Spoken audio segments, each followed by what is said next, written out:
صحت اور تندرستی اللہ تعالیٰ کی بڑی نعمتوں میں شامل ہے۔ زندگی کی مشکل کا ان سے پوچھیں جو کسی جسمانی معذوری کا شکار ہیں۔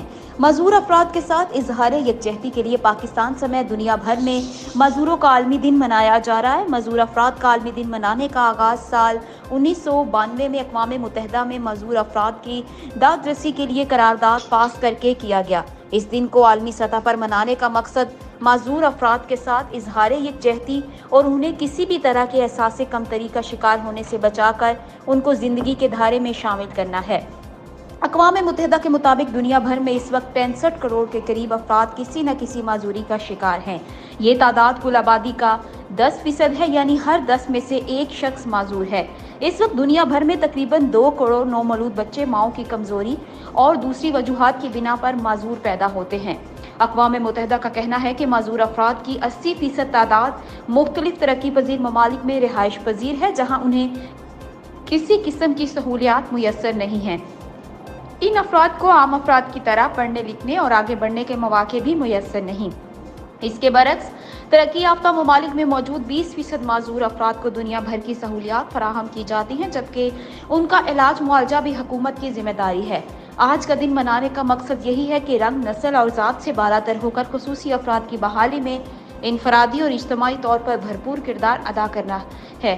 خصوصی افراد نے دنیا کے ہر شعبے میں اپنا لوہا منوایا اور اپنی صلاحیتوں سے یہ ثابت کر دیا کہ اگر ان کے ساتھ تعاون کیا جائے تو یہ عام لوگوں کی طرح اپنی زندگی گزار سکتے ہیں۔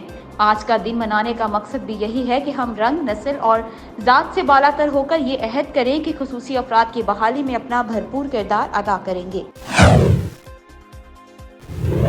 ناجائز اسلحہ رکھنے، شراب فروخت کرنے اور دیسی شراب کی بھٹی چلانے کے جرم میں ملوث ملزمان مراد، شمشاد، بلال، ارشد وغیرہ رنگے ہاتھوں گرفتار۔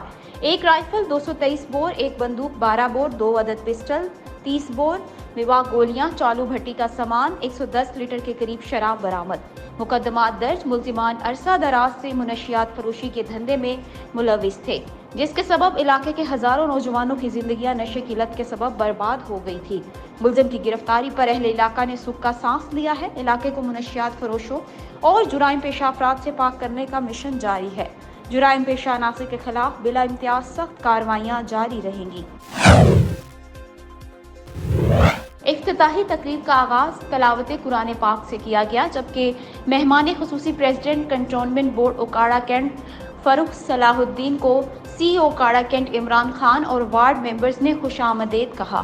تمام کھلاڑی اور تماشائی بہت پرجوش نظر آئے۔ ٹورنامنٹ کا پہلا میچ وارڈ نمبر 1 اور وارڈ نمبر 2 کے مابین کھیلا، جو کہ وارڈ نمبر 2 نے بآسانی جیت لیا۔ ٹورنامنٹ جیتنے والی ٹیم کو 50,000 بیمہ ٹرافی، جبکہ رنر اپ کو 25,000 اور ٹرافی کا انعام دیا جائے گا۔ شاندار افتتاحی تقریب کے آخر میں مہمان خصوصی فاروق صلاح الدین نے ٹورنامنٹ انتظامیہ کو شاباش دی اور کہا کہ سپورٹس تمام طبقہ فکر کے لوگوں کے لیے ضروری ہے اور سپورٹس ہماری ترجیحات میں شامل ہے۔ جلد ہم مزید کھیلوں کا بھی انعقاد کریں گے۔ تفصیلات کے مطابق کشمیر کالونی شہر کے وسط میں واقع ایک ایسا علاقہ ہے جہاں نکاسی آب سمیت متعدد مسائل نے علاقہ مکینوں کا جینا دوبھر کیا ہوا ہے۔ اس دوران پی ٹی آئی سے ہی تعلق رکھنے والے ایک نوجوان ملک امتیاز نے اپنی صلاحیتوں کو بروئے کار لاتے ہوئے محلے کی صفائی اور مسائل کے حل کے لیے کمر کس لی، جس میں وہ کافی حد تک کامیاب بھی ہو گیا۔ نہ صرف علاقے کی صفائی ستھرائی کی گئی بلکہ عرصہ دراز سے نکاسی آب کے مسئلے کو بھی شب و روز محنت سے حل کروایا گیا، مگر انتہائی افسوس کہ مقامی قیادت کو اپنے ہی نوجوان کی یہ خدمت ایک آنکھ نہ بھائی۔ پولیس کلب ڈیرہ اسماعیل خان میں ریجنل پولیس آفیسر ڈیرہ ریجن محمد سلیم مروت کی سربراہی میں تعارفی اجلاس کا انعقاد کیا گیا، جس میں S P investigation Shabbir Khan, D S P headquarter سمیت تمام تھانہ جات کے ایس ایچ اوز اور انچارج انویسٹیگیشن افسران نے شرکت کی۔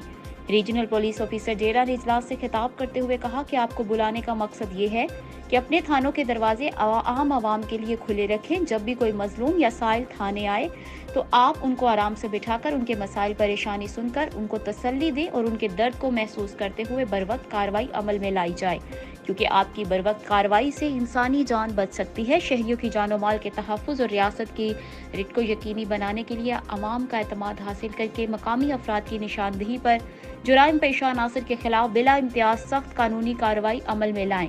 تھانوں کی سطح پر شفافیت کو یقینی بنا کر منشیات فروشوں، سود خوروں اور دیگر معاشرتی بیماریوں میں ملوث عناصر کے خلاف سخت قانونی کارروائی عمل میں لائیں۔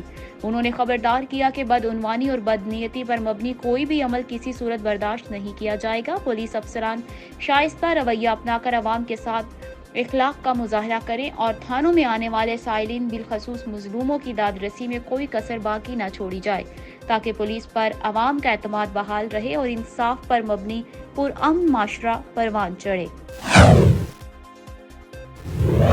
الیکشن کمیشن کے زیر اہتمام نادرا اور سماجی تنظیم ساؤتھ ایشیا پارٹنرشپ پاکستان کے پروگرام جذبہ کے تحت سکھ برادری کے لیے گردوارہ جنم استہان ننکانہ صاحب میں ووٹر رجسٹریشن کیمپ کا انعقاد کیا گیا۔ کیمپ کے دوران سکھ برادری کے 100 کے قریب مرد خواتین کے شناختی کارڈ بنائے گئے اور ان کے ووٹ کا اندراج بھی کیا گیا۔ ڈسٹرکٹ الیکشن کمشنر محمد توصیف قادر نے صدر سکھ پاکستان سیوا سوسائٹی سردار سرجیت سنگھ کنول اور جذبہ پروگرام کی ڈسٹرکٹ کوآرڈینیٹر رائے روبینہ آصف کھل کے ہمراہ کیمپ کا دورہ کیا اور وہاں سکھ برادری کو فراہم کی جانے والی سہولیات کا جائزہ لیا۔ سردار سرجیت سنگھ کنول سمیت سکھ رہنماؤں نے گردوارہ جنم استہان میں ووٹر رجسٹریشن کیمپ کے انعقاد پر ضلعی الیکشن کمشنر نادرا اور جذبہ پروگرام کا شکریہ ادا کیا اور سردار سرجیت سنگھ کنول کا کہنا ہے کہ سکھ برادری کی سہولت کے لیے تاریخ میں پہلی مرتبہ گردوارہ جنم استہان میں ون ونڈو آپریشن کے تحت کیمپ پر ہماری خوشی ناقابل بیان ہے۔ رائے روبینہ آصف کھل نے کہا کہ اس سے قبل ہماری تنظیم نے مسیحی برادری کے لیے ینگسن آباد میں بھی اس طرز پر ووٹر رجسٹریشن کیمپ کا انعقاد کیا۔ اقلیتی برادری کی فلاح کے لیے اس طرح کے اقدامات کا سلسلہ جاری رہے گا۔ منڈی بہاؤدین تھانہ سول لائن میں کرائم فائٹر کانسٹیبل مزمل حسین کا پروموشن امتحان پاس ہو گیا۔ مزمل حسین نے تھانہ سول لائن کے علاوہ مختلف تھانوں پر تعیناتی ہوئی جہاں بھی تعینات ہوئے اپنا لوہا منوایا۔ مزمل حسین کا ایک ہی مشن رہا، ضلع منڈی بہاؤدین کو منشیات جیسی لعنت سے پاک کرنے کا عزم رکھنا، اور اس نے اپنی حدود میں کی ہوئی محنت قابل ستائش ہے۔ مزمل حسین اپنی بہترین کارکردگی پر ڈی پی اوز صاحبان سے نقد انعامات کے ساتھ ساتھ اچھی کارکردگی کے سرٹیفکیٹ سے بھی نوازا گیا۔ کمشنر سرگودا نے ہسپتال کی emergency O P D, operation theatre, bio lab, ward سمیت مختلف شعبہ جات اور ہسپتال کو ملنے والے طبی آلات کا تفصیلی معائنہ کیا۔